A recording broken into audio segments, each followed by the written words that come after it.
Hello, good morning. शुभ सकाळ.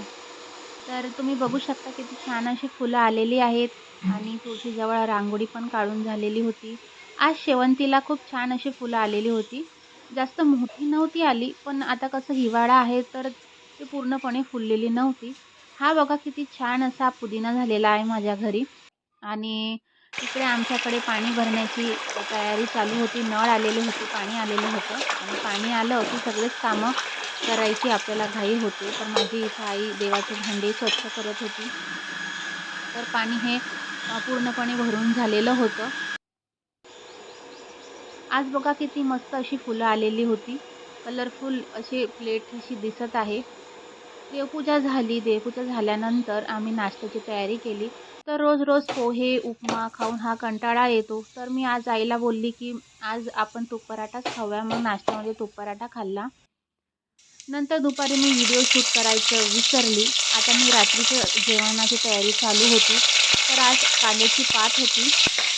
कांद्याच्या पातीचा झुणका बनवायचा होता. तर त्याची रेसिपी मी तुम्हाला सांगते. तर कांद्याची पात ही स्वच्छ धुवून बारीक चिरून घ्यायची. नंतर तेलामध्ये जिरं, मोहरी, लसूण आणि हिरवी मिरची, टोमॅटो घालायचं. हे सगळं छान असं परतून घ्यायचं. त्यामध्ये हळद आणि लाल मिरची पावडर घालायची आणि वरतून ही बारीक चिरलेली कांद्याची पात घालायची आणि याला चांगल्या प्रकारे मिक्स करून घ्यायचं. तुम्ही ही भाजी भिजलेली मुगाची डाळ घालून पण करू शकता. तर इथं बघा आपण इथं मीठ घातलेलं आहे. मी इथं मीठ घातलं आहे. आता मिठामुळे आता याला पाणी सुटलं आहे. आता याला झाकून ठेवून याची एक वाफ काढून घेऊ. वाफ काढून झालेली आहे. आता वरतून बेसन घालूया. तर बेसन घालायचं आणि झाकून ठेवून द्यायचं. एक वाफ काढून घ्यायची. वाफ काढून झालेली आहे. मग याला मिक्स करून घ्यायचं.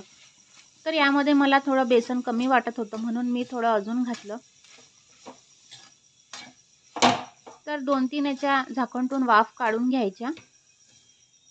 तर अशा प्रकारे मस्त हा कांद्याच्या पातीचा झुणका तयार आहे. तुम्ही पण नक्की करून बघा. तर आज असं काहीतरी अजून गोड खावंसं वाटत होतं. तर हे आमचं खास घरी बनवलेलं तूप आहे. घरी बनवत असतो आम्ही. तर खास तुपातला शिरा बनव म्हटलं आईला मी माझ्या.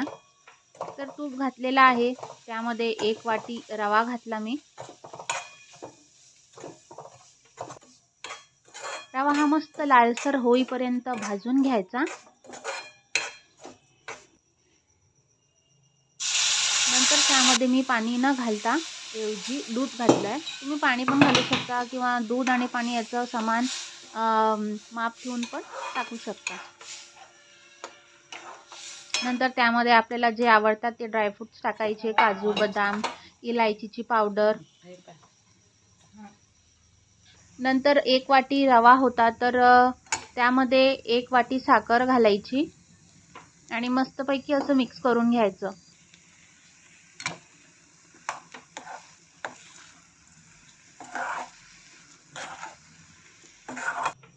तर अशा पद्धतीने हा मस्त शिरा असा तयार झालेला आहे आणि कांद्याच्या पातीचा झुणका पण तयार झालेला आहे.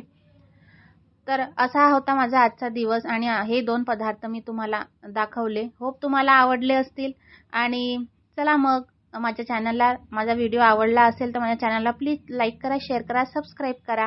भेटूया नेक्स्ट व्हिडिओमध्ये. Thank you. Bye bye.